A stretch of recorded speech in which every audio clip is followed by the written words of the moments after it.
أنا العبد الذي كسب الذنوب وصدته الأماني أن يتوب. أنا العبد الذي أضحى حزينا على زلاته قلقا كئيبا. أنا العبد الذي كسب الذنوب وصدته الأماني أن يتوب.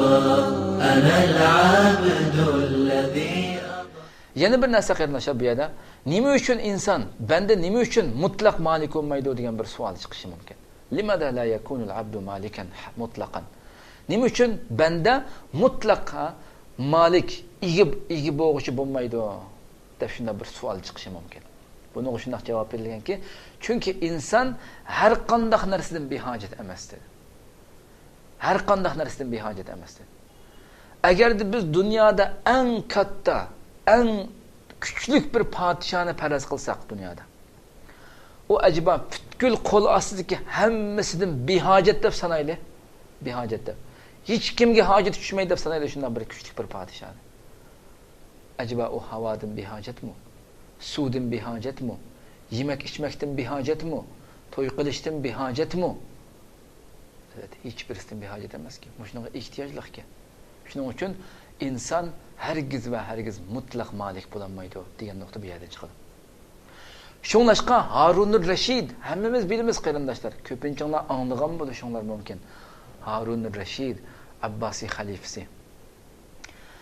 Uning podshohligining saltanatining qancha dunyoning bir uchidan o'shchiqchi keng so'rg'an mulkining saltanatining cho'ngligi tarixlarda shunda tilga aylanadiki, Harunur Rashid bir yerga chiqib, nada bir qora bulutni ko'rib qolsa, qora bulutni, soya, bulut havo tutilib qolgan bir bulutni ko'rsa, shunda bulut qarab nido qiladi ekan.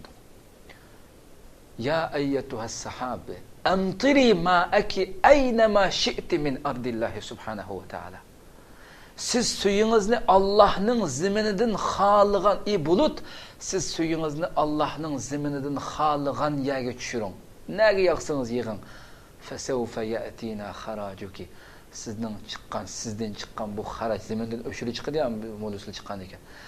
Bizga patarida yetib keldi oningki, o'shiri zakatlar deb shunday. Buni o'limalar dediki, saltanatining naqadar u boshqarayotgan zeminning naqadar cho'nligini tushundirdi deb shunday tafsirlagan. Mushu Harunur Rashid mushundaq bir Harun Rashid o'ylab boqaydi. Bir stakan suv talab qilgan vaqtida,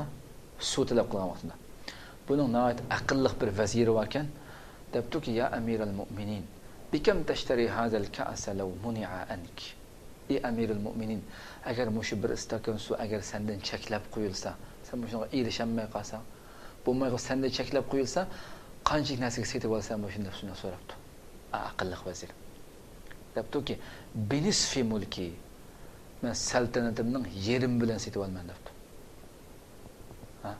Albatta inson ehtiyojga tushib qolgan vaqtda butunlama setib oladi ekan. Suv yo'qib baqsin cho'qani. Xo'sh, uning keyin debdiki, agarda uni chiqarish cheklansa-chu, chiqaramay qolib qolsang buni. Chiqarish cheklan bunisini ichib bo'lgan ekan bir mazgildan chiqildim inson. Buni chiqarishdan cheklanib qolsa, qancha pul setib olasan? Chiqarish uchun degan ekan, binisfu mulki al-akhir. Yana yerim mulkim bilan setib olma deb shuna javob bergan ekan. O'ylab boqayli. Demak, shuninglar deganki, ayliq vazir, izan mulkuka yusavika sama.